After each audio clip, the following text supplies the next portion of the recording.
Halo, assalamualaikum warahmatullahi wabarakatuh. Selamat siang ya, atau selamat sore ya buat teman-teman semuanya. Khususnya yang selalu menantikan video terbaru Abulsi Hutang, saya ucapkan ribuan terima kasih buat Anda semuanya. Mungkin supportan dukungan Anda selama ini yang terus mengalir buat saya ataupun buat perkembangan channel ini. Sampai detik ini itu masih saya masih bertahan di YouTube, masih tetap dengan suasana yang sama, yaitu memberikan mungkin motivasi, dukungan, semangat buat Anda semuanya. Terutama yang saat ini mungkin udah kewalahan, mungkin udah kecapean, kalau boleh angkat tangan udah angkat tangan gitu ya. Mungkin menghadapi tentang hutang piutang dari pinjaman online gitu ya. Tapi untuk kali ini yaitu mungkin yang judul yang Anda lihat ya. Pinjol yang diawasi oleh OJK. Banyak ya. Memang banyak gitu loh. Dan ini yang mau kita bahas hari ini, terutama buat teman-teman semuanya mungkin yang sebat hari atau setiap hari mencari, bang, pinjol legal mana, pinjol ilegal mana, pinjol OJK mana, pinjol non OJK mana. Ini cocok banget buat Anda semuanya. Anda boleh simak di situ, dengarkan baik-baik ini, dan nanti Anda pahami apa sebenarnya yang sedang terjadi hari ini. Ya, Anda boleh simain, Anda boleh pahami, tapi Anda juga harus mendukung channel ini jika dirasa aja ya, jika dirasa ini bermanfaat buat Anda. Tapi kalau nggak bermanfaat, jangan, saya pun melarang lebih keras, jangan Anda dukung ini jika Anda rasa ini tidak bermanfaat. Ya, silahkan dulu.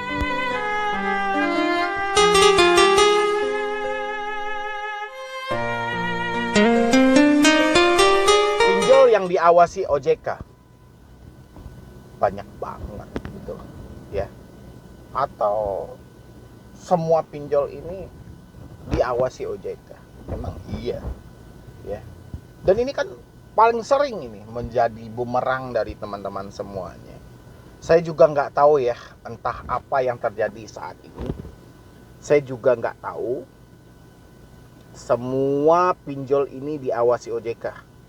Banyak banget ya, memang banyak banget, ratusan pinjol ya, ratusan gitu loh, yang sudah terverifikasi bang, udah puluhan gitu loh. Dan pokoknya udah lebih dari jari tangan dan jari kaki saya yang sudah diverifikasi oleh OJK, yang dikeluarkan izinnya dari OJK gitu. Dan yang satu hal yang jadi pertanyaan sama saya ini sebelum saya masuk ke pembahasannya, banyak dari teman-teman itu saya akan menjadi pemburu gitu loh. Pemburu dari pinjol legal ataupun pinjol ilegal. Saya nggak tahu ya. Alasan valid yang terjadi di dalam diri Anda, alasan yang tepat, atau alasan yang pas sehingga Anda menjadi pemburu dari pinjol ilegal atau pemburu dari pinjol legal, saya juga nggak tahu ini. Tapi nyaris setiap kali saya live, setiap kali saya di Instagram ataupun saya ada di WA, menghadapi selalu pertanyaan, bang, pinjol ini legal apa ilegal? Bang, pinjol ini OJK apa tidak OJK? Saya nggak tahu nih alasan dibalik pertanyaan itu. Saya juga nggak tahu. Perasaan saya mungkin dari dulu sudah membahas juga. Kalau emang itu pinjol OJK, emang kenapa? Kalau pinjolnya itu non OJK, emang kenapa? Saya tanya seperti itu gitu loh. Karena saya dari awal tidak pernah mengarahkan orang, misalnya pinjol OJK bayar aja, pinjol non OJK nggak usah dibayar. Saya nggak pernah membedakan dengan hal yang seperti itu. Anda boleh cek video saya, silahkan gitu loh. Misalnya ini pinjol pantas buat Anda bayar, saya belum pernah membuat juga seperti itu ya. Atau saya menyodorkan beberapa pinjol mungkin di situ, ini pinjol cocok lah untuk Anda bayar, belum ada juga gitu loh. Saya belum bikin videonya ya, tapi saya selalu bikin. Jika Anda mampu, bayarkan. Jika Anda tidak mampu, nggak usah dibayar.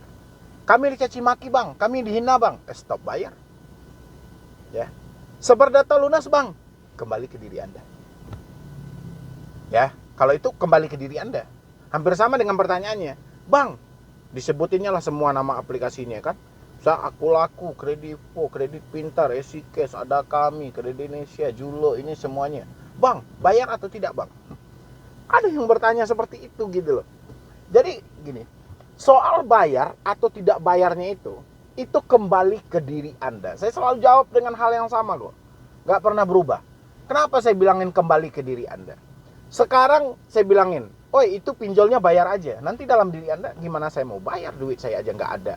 Kan kembali juga ke diri Anda gitu loh. Misalnya saya bilangin, itu pinjol nggak usah dibayar. Tapi dalam diri Anda, saya mau balikin pokoknya bang.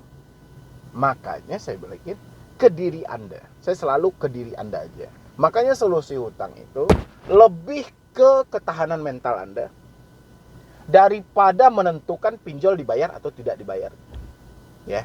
Karena soal dibayar atau tidaknya itu kembali ke kemampuan Anda, ya. Oke. Jadi balik lagi ke sini. Pinjol ini semuanya diawasi oleh OJK, banyak banget gitu loh ya. Semua pinjol yang diawasi oleh OJK. Banyak banget.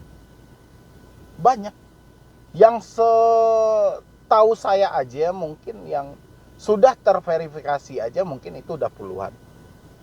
Kalau semua dengan yang terdaftar itu sudah ratusan lebih ya. 100 sekianan mungkin ada yang sudah terdaftar gitu. Ya. Tapi kalau mereka di situ, walaupun OJK membilangi itu diawasi oleh OJK ataupun pinjol menyatakan diawasi oleh OJK, memang benar. Diawasi memang, tapi tidak ada teguran. Ini loh yang jadi pertanyaan.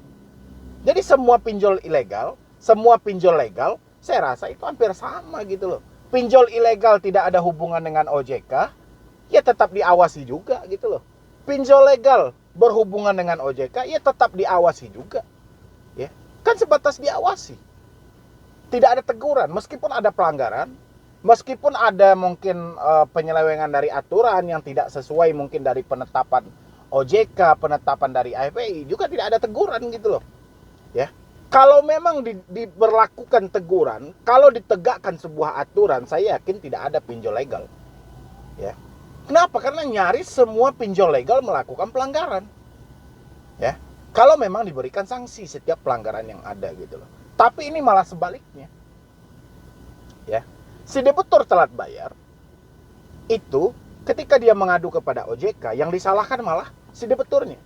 Tapi si penagih hutang mencaci maki, si penagih hutang menghina, yang disalahkan juga debiturnya.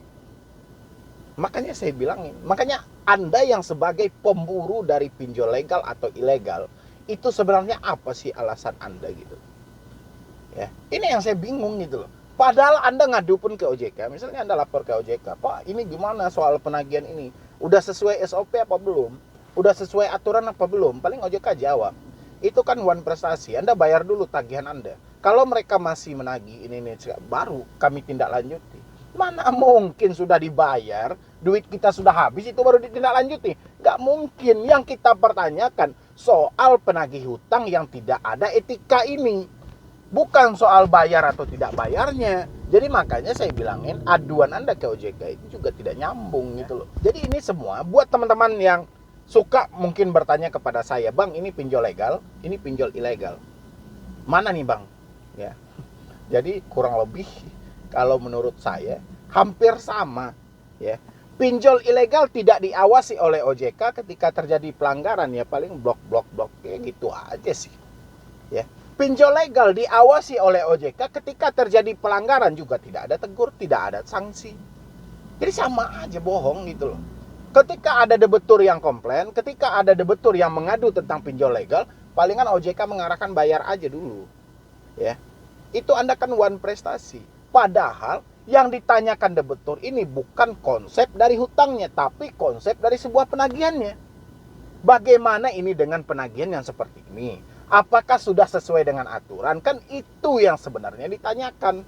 Kalau soal dari hutang piutang si debitur sudah jelas. Dia saat itu belum mampu, dia minta tenggang waktu, dia minta mungkin jeda waktu, perpanjangan waktu untuk dia bisa menyelesaikan ini. Ya. Tetapi yang kita tanyakan 1 tambah 1 berapa, OJK menjawab hasil dari 5 tambah 5 gitu loh. Ya, kayak mana coba? Yang kita tanyakan itu 1 tambah 1. Ya, tapi jawaban yang diberikan OJK itu adalah 5+5 gitu loh. Jadi itu kayak mana ya? Jadi asumsi yang seperti inilah yang menjadi bumerang tersendiri gitu loh.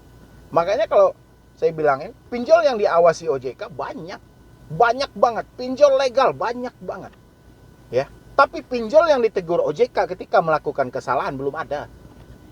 Ya.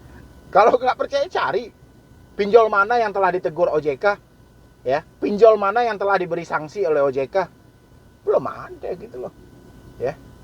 Pernah kejadian dulu mungkin entah so pintar entah apa di suspend atau kayak mana, akhirnya juga baik lagi gitu loh. Dan kalau sekarang masih diberlakukan dengan hal-hal yang seperti itu, saya yakin izin ataupun verifikasi yang dikeluarkan oleh OJK sudah layak untuk dicabut kembali gitu loh, ya, kalau berdasarkan peraturan yang telah dilanggar oleh pinjaman online ini, ya. Intinya semuanya penagihannya tidak ada yang beretika, ya. Dan saya butuh suara dari teman-teman semuanya. Isi di kolom komentar seperti apa penagihan dari aplikasi yang telah Anda pinjam masing-masing, ya. Mungkin dari saya cuman itu aja. Kalau teman-teman bertanya pinjol legal bang yang mana, banyak banget. Pinjol yang diawasi OJK bang, banyak, ya. Tapi pinjol yang ditegur OJK ketika melakukan suatu kesalahan, ketika melanggar satu aturan, belum ada, ya. Jadi mungkin dari saya cuman itu aja buat teman-teman semuanya, terutama yang bertanya, yang kebingungan. Kurang lebih seperti itu jawabannya. Nanti kalau teman-teman semuanya mau konsultasi atau diskusi dengan tim saya, silahkan di nomor yang ada di deskripsi. Atau Anda juga mau follow Instagram saya juga boleh @medibrowning, ya. Dan kita sama-sama berdoa, sama-sama mungkin mempunyai harapan yang lebih. Semoga pinjaman online di Indonesia lebih dipertegaskan lagi. Kita tidak butuh banyak pinjol, tapi kita butuh sedikit pinjol tapi bermanfaat gitu ya. Buat apa banyak pinjol tapi banyak laknatnya, banyak mudaratnya gitu loh. Jadi banyak angka kemiskinan gara-gara pinjaman online gitu.